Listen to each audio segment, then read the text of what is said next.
সুপ্রিয় শিক্ষার্থী বন্ধু, আশা করি তোমরা সবাই ভালো আছো। আমরা সংখ্যা পদ্ধতির পরিবর্তন শিখছিলাম, তা দুটো ধাপ এর আগে সম্পন্ন হয়েছে। এবার আমরা শিখব তৃতীয় ধাপ। তো আমি একটু লিখে নিই যে আমরা শিখছিলাম হচ্ছে সংখ্যা পদ্ধতির পরিবর্তন। আজকে আমরা শিখব তৃতীয় ধাপ। কোন ধাপ? তৃতীয় ধাপ। তো তৃতীয় ধাপে কি আসে আমি একটু লিখে নিই। তৃতীয় ধাপে যে কোন সংখ্যা থেকে কোন সংখ্যায় রূপান্তর করা যাবে, তা এখানে হচ্ছে বাইনারি থেকে অক্টাল, আর অক্টাল থেকে আবার বাইনারি, বাইনারি থেকে হ্যাক্সা, হ্যাক্সা থেকে অক্টাল, আর অক্টাল থেকে হ্যাক্সা, হ্যাক্সা থেকে অক্টাল। তো মোট কয়টা হলো? দেখো মোট হলো হচ্ছে 6টা। অর্থাৎ বাইনারি থেকে অক্টালে যাওয়া যাবে, আবার অক্টাল থেকে বাইনারিতে আসা যাবে। বাইনারি থেকে হ্যাক্সা রূপান্তর, হ্যাক্সা থেকে বাইনারিতে রূপান্তর। আর একটা হচ্ছে অক্টাল থেকে হ্যাক্সা, হ্যাক্সা থেকে অক্টাল। এখন আমরা ধারাবাহিকভাবে শিখব এই পরিবর্তনগুলো যে প্রক্রিয়ায় করা হবে সেই প্রক্রিয়ার নাম দিলাম বিট পদ্ধতি, বিট প্রক্রিয়া। কারণ প্রথম ধাপে যে পরিবর্তনগুলো করছিলাম সেইটার নাম দিয়েছিলাম আমরা ভাগ ও গুণ প্রক্রিয়া। তারপরে যেটা করছিলাম সেইটার নাম দিয়েছিলাম পাওয়ার প্রক্রিয়া। আর এখন যেটা করব সেইটার নাম হচ্ছে বিট প্রক্রিয়া। তা বিট প্রক্রিয়া সিস্টেমটা কেমন? দেখো, যেখানে কোনো ডেসিমেল নাই, সহজভাবে মনে রাখার একটা কৌশল যে যেখানে কোনো ডেসিমেল থাকবে না সেটি হচ্ছে বিট প্রক্রিয়ার সাহায্যে হবে। তা অক্টালে 3 বিট। কত বিট? অক্টালে 3 বিট। একটু লিখে রাখি, অক্টালে হচ্ছে 3 বিট। এই 3 বিটটা হচ্ছে অক্টালে কয় বিট? 3 বিট। আর ফর্মুলাটা হচ্ছে 4 to 1 ফর্মুলা। অর্থাৎ সেই জ্যামিতিক হার, মনে করে 1-এর ডাবল 2, 2-এর ডাবল 4, এইভাবে যাবে আর কি। আর যদি হ্যাক্সা ডেসিমেল থাকে, হ্যাক্সা ডেসিমেলে 4 বিট। কয় বিট? 4 বিট। এই 4 বিটের ফর্মুলা হচ্ছে 8421। এই ফর্মুলা দিয়ে আমরা অঙ্কটা করব। একটা শর্টকাট মেথড, খুব মজা লাগবে যদি মনোযোগ দিয়ে দেখো এবং একবারে ধরতে পারবে। তো এখন আমরা প্রথমে এই বাইনারি থেকে অক্টাল রূপান্তর করব। বাইনারি থেকে অক্টাল এইটি আমরা আগে শিখব। তো এখানেও এইভাবে যদি একটা সংখ্যা লিখি, যে বাইনারি সংখ্যা, এভাবে যদি একটা বাইনারি সংখ্যা লিখি, তাহলে এই বাইনারি সংখ্যাটাকে যদি আমি অক্টালে রূপান্তর করতে চাই, অর্থাৎ এই প্রশ্নবোধক চিহ্ন দিয়ে আমি বুঝাইলাম যে অক্টালে রূপান্তর করতে হবে বাইনারি থেকে অক্টাল। এখন এই সংখ্যাটার মধ্যে কিন্তু এই সেই পুরনো কথা অনুযায়ী যে এই পয়েন্টটাকে বলা হবে রেডিক্স পয়েন্ট, আর এই পাশে হচ্ছে এই পাশ যেটুকু, এটুকু হচ্ছে পূর্ণ অংশ। কি অংশ? পূর্ণ অংশ। আর এই পাশেরটুকু হচ্ছে ভগ্নাংশ। এখন এখানেও কিন্তু দুটো নিয়ম কাজ করবে, অর্থাৎ পূর্ণ অংশের জন্য একটা নিয়ম আর ভগ্নাংশের জন্য হচ্ছে আরেকটা নিয়ম। তা আমি প্রথমে পূর্ণ অংশের জন্য নিয়মটা কেমন এইটা তোমাকে আমি একটু লিখে দিচ্ছি। আমার সাথে সাথে যদি নিয়মটা একটু লিখে ফেলো তাহলে অঙ্ক করার সময় দেখা যায় যে আরও তোমার বেশি সুবিধা হবে। তা আমার সাথে সাথে একটু লেখো যে পূর্ণ অংশের জন্য। আমি এটা মুছে দিলাম, পরে আবার দেখাচ্ছি যে কেমন হবে। তা আমি রূপান্তর করতেছি বাইনারি থেকে অক্টাল। তা শিরোনামটা লিখি পূর্ণ অংশের জন্য। পূর্ণ অংশের জন্য নিয়মটা কেমন হবে? বাইনারি সংখ্যার ডান দিক থেকে লিখতে হবে কিরকম? বাইনারি সংখ্যার ডান দিক থেকে, কোন দিক থেকে? বাইনারি সংখ্যার ডান দিক থেকে 3টি করে বিট নিয়ে, কয়টা বিট? 3টি করে বিট নিয়ে, কয়টা করে বিট নেব? 3টি করে বিট নিয়ে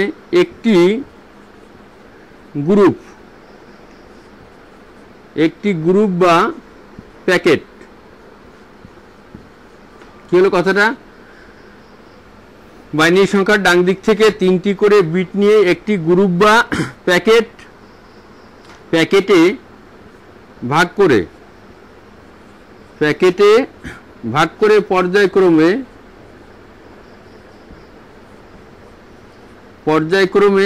বাম দিকে আসতে হবে।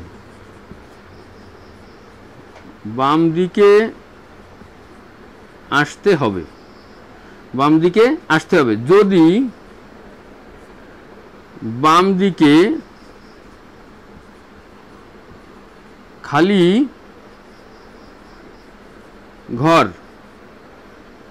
ঘর থাকে তাহলে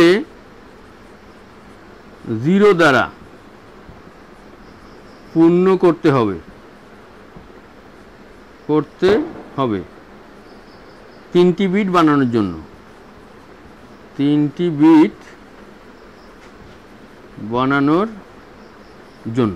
তাহলে কি লিখলাম কথাটা, যে বাইনারি সংখ্যার ডান দিক থেকে 3টি করে বিট নিয়ে একটি গ্রুপ বা প্যাকেটে ভাগ করে পর্যায়ক্রমে বাম দিকে আসতে হবে। যদি বাম দিকে খালি ঘর থাকে তাহলে 0 দ্বারা পূর্ণ করতে হবে 3টি বিট বানানোর জন্য।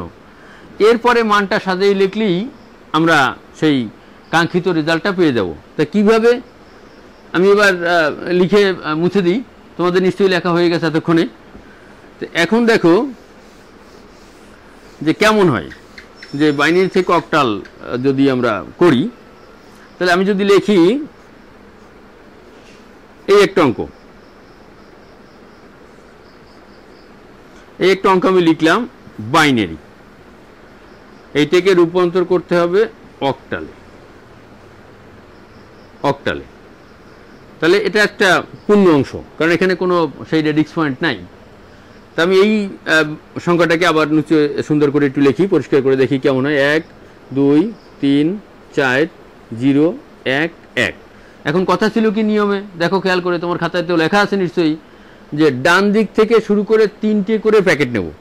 তাহলে এই হচ্ছে আমার ডান দিক থেকে 3টে করে বিট নিলাম, নিয়ে একটা প্যাকেট হলো। এই 3টে করে আরেকটা বিট নিলাম, একটা প্যাকেট হলো। আর এইখানে দেখো এই পাশে শর্ট পড়ে গেছে, যে যদি ঘর খালি থাকে, 3টে বানানোর জন্য যদি ঘর খালি থাকে, তাহলে আমরা সেটা 0 দিয়ে পূর্ণ করে 3টি বিট নেব। তা 2টো 0 দিয়ে দিলাম। এইবার আমার মতো করে এরকম এরো দাগ টেনে দাও। এইবার আমি মানটা পাতাবো, তাহলে একবারে উত্তরটা পেয়ে যাব। দেখো কত সহজ, কত ইজি। তা বলা হয়েছিল অক্টালে 3 বিট। কি বলা হয়েছিল? অক্টালে 3 বিট নিয়ে কাজ করতে হবে। এখন তোমার মাথায় প্রশ্ন আসতে পারে, একটা কোশ্চেন চলে আসতেই পারে, যে 3 বিট কেন নেব? বেশিও তো নিতে পারি, কমও নিতে পারি, তা 3 বিট আমি কেন নেব? তা আমি এই ব্যাখ্যাটা দিচ্ছি, দেখো বুঝো কিনা। যে তুমি তো জানো যে সংখ্যা পদ্ধতিতে অক্টাল সংখ্যা হচ্ছে 0 1 2 3 4 5 6 7। এই মোট কয়টি?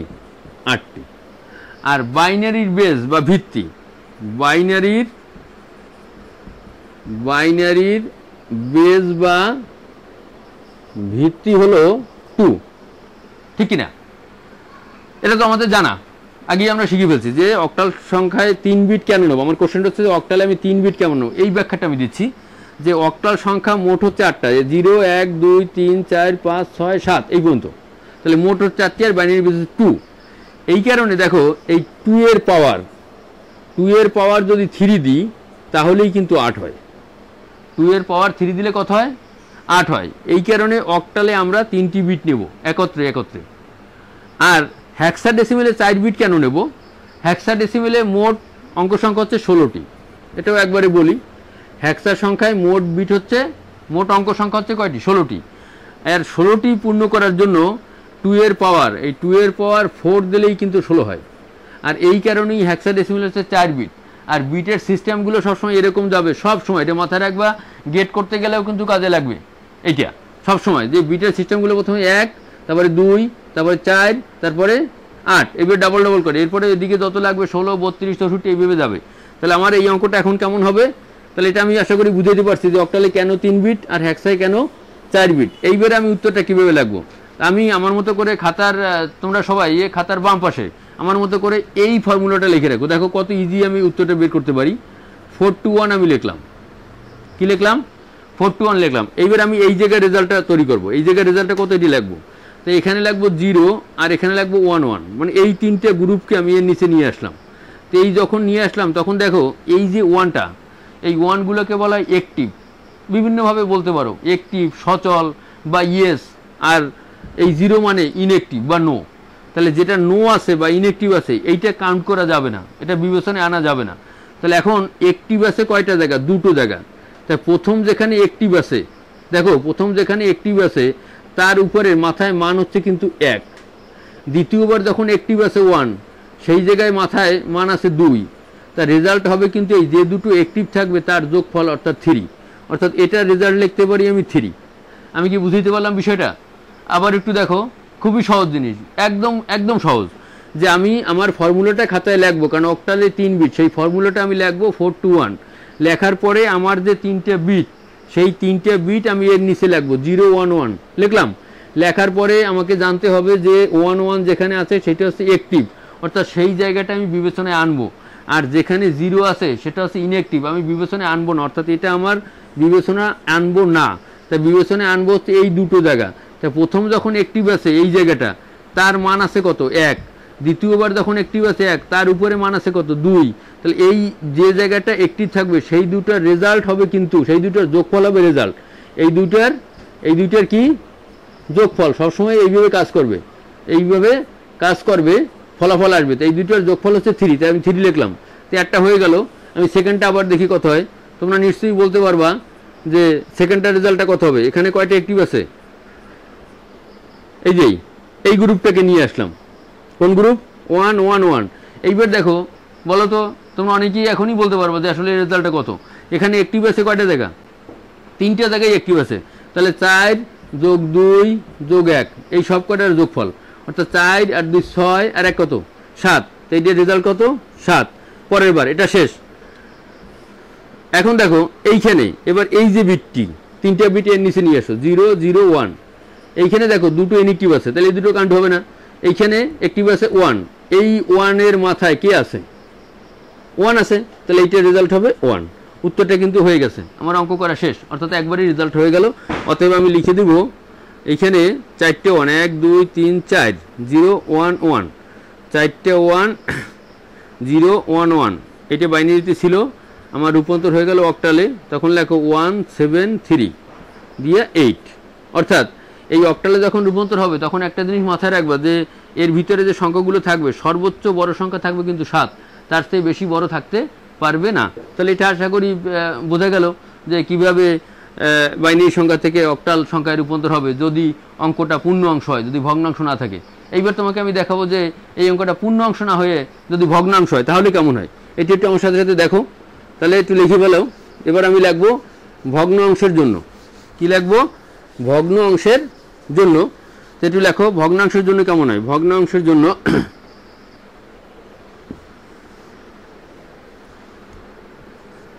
এবার নিয়মটা দেখাবো। ভগ্নাংশের জন্য এটা কেমন হয়, রেডিক্স পয়েন্ট থেকে শুরু করে। এবার নিয়মটা হবে এরকম, রেডিক্স পয়েন্ট থেকে শুরু করে, রেডিক্স পয়েন্ট থেকে শুরু করে 3টি করে বিট নিয়ে, 3টি করে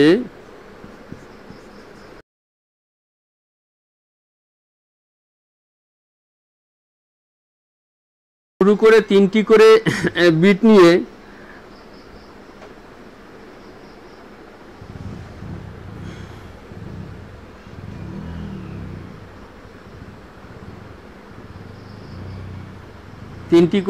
নিয়ে একটি গ্রুপ বা প্যাকেট করে, ডান দিকে যেতে হবে। ডান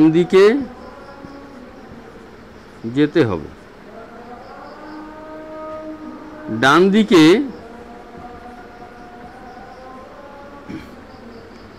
খালি জায়গা থাকলে,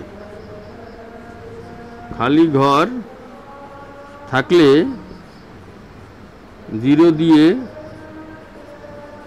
পূর্ণ করতে হবে, 0 দিয়ে পূর্ণ করতে হবে। তাহলে এবার কি হলো যে রেডিক্স পয়েন্ট থেকে শুরু করে 3টি করে বিট নিয়ে একটি গ্রুপ বা প্যাকেট করে ডান দিকে যেতে হবে। ডান দিকে খালি ঘর থাকলে 0 দিয়ে পূর্ণ করতে হবে। তাহলে দেখি কেমন হয় জিনিসটা। একটা অঙ্ক আমি লিখি, আমার সাথে সাথে লেখো। রেডিক্স পয়েন্ট দিলাম, পয়েন্ট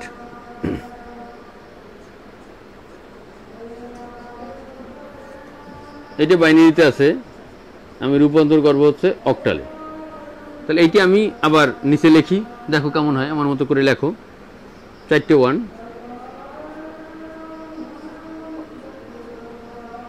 4টা 1 দিলাম, দিয়ে এবার বলা হচ্ছে ডান দিকে যেতে হবে। এদিক থেকে শুরু করে ডান দিকে যাবো, 3টে করে প্যাকেট নিয়ে, আগের নিয়ম অনুযায়ী। এই দেখো ডান দিকে শর্ট পড়ে গেছে, তো শর্ট পড়লে 0 দিয়ে পূর্ণ করে দেবো 3টি করার জন্য। এবার এভাবে অ্যারো টেনে দেবো, এইভাবে অ্যারো টেনে দেবো, দিয়ে সেই আমার মতো করে এটি লেখো আবার 4 to 1। এইবার দেখো এই যে 3টে, এপাশ থেকে করি বা এপাশ থেকে করি, যেখান থেকে করো না কেন তাতে কোনো অসুবিধা নাই, কিন্তু মানটা সঠিক লিখলে হলো। তাহলে এই 3টে এর নিচে লিখবো। তাহলে এবার অ্যাক্টিভ আছে কয়টা জায়গা? 3টে জায়গায় অ্যাক্টিভ আছে, 4-এর জায়গা, 2-এর জায়গা, 1-এর জায়গা। তাহলে রেজাল্ট হবে 4 আর 2 6 আর 1 7।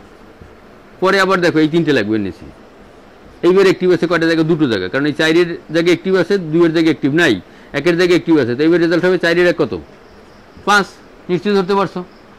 এরপরে এটি এখানে লাগবে, এখানে অ্যাক্টিভ আছে কয়টা জায়গা? একটা জায়গা অ্যাক্টিভ আছে। কয়টা জায়গা অ্যাক্টিভ আছে? একটা জায়গা অ্যাক্টিভ আছে। তাই আমরা এখানে 4 লিখব, কারণ এই দুটো জায়গায় অ্যাক্টিভ নেই। যেখানে অ্যাক্টিভ আছে এখানের মান আছে কত? 4। তাহলে উত্তরটা হয়ে গেল। অতএব আমি লিখব 0.4টা 1 0 1 1 দিয়ে 2। উত্তরটা লেখার সময় অবশ্যই যেহেতু ভগ্নাংশের অঙ্ক, সেহেতু এখানে রেডিক্স পয়েন্ট দিয়ে 754 দিয়ে 8। তাহলে রূপান্তর হয়ে গেল একটা ভগ্নাংশ। কিভাবে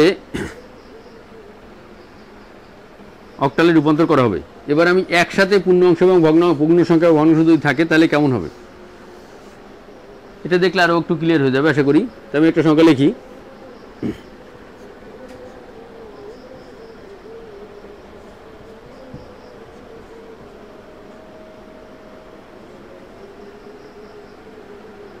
এই একটা বাইনারি সংখ্যা লিখলাম। এটা রূপান্তর করতে হবে অক্টাল। কিসে রূপান্তর করতে হবে? অক্টাল রূপান্তর করতে হবে। তাহলে এই সংখ্যাটা আমি আবার সুন্দর করে নিচে লিখবো পরিষ্কার করে, দেখো কি হয়। 0.101110.110.110। আচ্ছা, এইবার এটি আরও একটু ভালো করে মনে রাখার জন্য তোমাকে ছোট্ট একটা এক্সাম্পল, উদাহরণ বা গল্প বলি। বিষয়টা হচ্ছে, মনে করো যে তোমার বাড়িতে একটা অনুষ্ঠান, সেই অনুষ্ঠানে 20 জন লোক দাওয়াত দিছো। তো 20 জন লোক দাওয়াত দিলে তুমি চিন্তা করছো যে তুমি সবাইকে এক একটা করে প্যাকেট দিবে মেহমানদের। তা সেই প্যাকেটের মধ্যে 3টে জিনিস থাকবে। তো মনে করো সিঙ্গারা, সমোসা আর একটা মিষ্টি। তো এখন এগুলো কিনে নিয়ে আসছো একটা ঝুড়িতে করে। তা ঝুড়িতে করে কিনে নিয়ে আসার পরে তুমি তো এটা ঝুড়িতে আসে, এখন তুমি যখন ওখান থেকে প্যাকেট করা শুরু করবো মনে করো, তা প্যাকেট করা শুরু করলে তো নিচে দিয়ে উপর থেকে নেবা, ঠিক কিনা? নিশ্চয়ই তো ঝুড়ির ভিতরে একদম তলে যদি হাত ঢুকিয়ে দাও, তলের থেকে যদি আগে মিষ্টি সিঙ্গারা নিয়ে আসো, তাহলে উপরেগুলো তো ভেঙে নষ্ট হয়ে যাবে, ঠিক কিনা?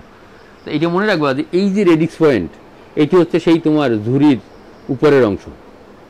এই রেডিক্স পয়েন্ট হচ্ছে তোমার ঝুড়ির উপরের অংশ। অর্থাৎ এদিকে যখন যাব পূর্ণ অংশ থেকে, তখন হচ্ছে এই ডান দিক থেকে বাম দিকে যাবো আস্তে আস্তে। এই 3টে নিলাম, এই 3টে নিলাম, এই ফেরে দেখো শর্ট আছে। তো শর্ট থাকলেই তোমার সেই মনে করো বাড়ির কাছে তোমার মিষ্টি দোকান, তুমি যাবা ওখান থেকে খালি শুধু মিষ্টি নিয়ে আসবে, কারণ ওই দোকানে মিষ্টি ছাড়া আর কিছুই পাওয়া যায় না, তাই মিষ্টি দিয়ে দেবা, ব্যাস হয়ে গেল। এইবার এই উপরের দিকে, এদিক থেকে আবার 3টে করে প্যাকেট নেবা, এদিকে 3টে করে প্যাকেট নিলা, এখানে শর্ট পড়ে গেছে, আর একটা মিষ্টি দিয়ে দিলা। এইবার এরকম অ্যারো টেনে দাও, তখন দেখো কত ইজি হয়ে যায়। পয়েন্টে কিন্তু দিয়ে দেবো এখানে, এখানে দিলে হবে যখন এই উত্তরটা আসবে। এইবার আমার মতো করে সেই ফর্মুলাটা লেখো 4 to 1। এখান থেকে আমি শুরু করি। প্রথমে 3টের মান কত আসে? 1 0 0 1 0 0। তাহলে এক জায়গায় অ্যাক্টিভ আছে, তাহলে এক জায়গায় অ্যাক্টিভ থাকলে এখানে মান হচ্ছে 4। পরেরটা আবার লিখলাম 1 0 1। তাহলে অ্যাক্টিভ আছে দুটো জায়গা, 4-এর জায়গার 1-এর জায়গায়। তাহলে এই দুটোর যোগফল 4-এর 1-এর যোগফল হচ্ছে 5। পরে আবার এই যে দেখো 0 1 1 আছে, 0 1 1। তাহলে অ্যাক্টিভ আছে কটা জায়গা? দুটো জায়গা। তো সেই দুটোর যোগফল কত? 2-এর 1 কত? 3। পরে আবার দেখো 1 0 1। তার মানে কি অ্যাক্টিভ আছে কটা জায়গা? 4-এর জায়গায় অ্যাক্টিভ আর 1-এর জায়গায় অ্যাক্টিভ। 4-এর 1 কত? 5। পরে এসে দেখো আবার আছে 0 1 1। তো 0 1 1 থাকা মানে কি অ্যাক্টিভ আছে এই পাশে দুটো জায়গা। তো 2-এর জায়গায় অ্যাক্টিভ আর 1-এর জায়গায় অ্যাক্টিভ। তাহলে 2-এর 1 কত? 3। এই কিন্তু রেজাল্টটা একবার হয়ে গেল। আমি এবার উত্তরটা এভাবে লিখে দেবো 1 1 1 0 1 0 1 1 পয়েন্ট 1 0 1 1 0 দিয়ে আমি 2 দেবো। এইবার আমি ফলাফলটা লিখবো। আমার ফলাফল কত হয়েছে? 353.54 দিয়ে অক্টালের বেস 8, অক্টালে রূপান্তর হয়ে গেল। তাহলে আমরা কিন্তু এই দুটো শিখলাম, বাইনারি থেকে অক্টাল। এটি আমরা আমরা শিখলাম কোনটা? বাইনারি থেকে অক্টাল একটা শিখলাম, বাইনারি থেকে অক্টাল, যে বাইনারি থেকে কিভাবে অক্টালে রূপান্তর করে। আশা করি সবাই ক্লিয়ার বুঝতে পেরেছ। এর পরবর্তী ক্লাসে আমি শিখাবো, ধারাবাহিকভাবে শিখাবো অক্টাল থেকে বাইনারি। তা ধন্যবাদ সবাইকে।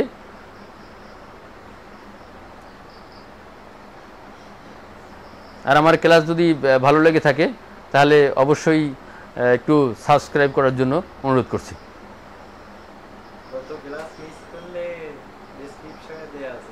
আর গত ক্লাস যদি মিস করে থাকো তাহলে সেটা ডিসক্রিপশনে দেওয়া আছে, ওখান থেকে লিঙ্ক থেকে তোমরা ক্লাসটা দেখে নেবে। আর যদি কোনো সমস্যা হয় অবশ্যই আমার সাথে ফোনে যোগাযোগ করবে। ধন্যবাদ সবাইকে।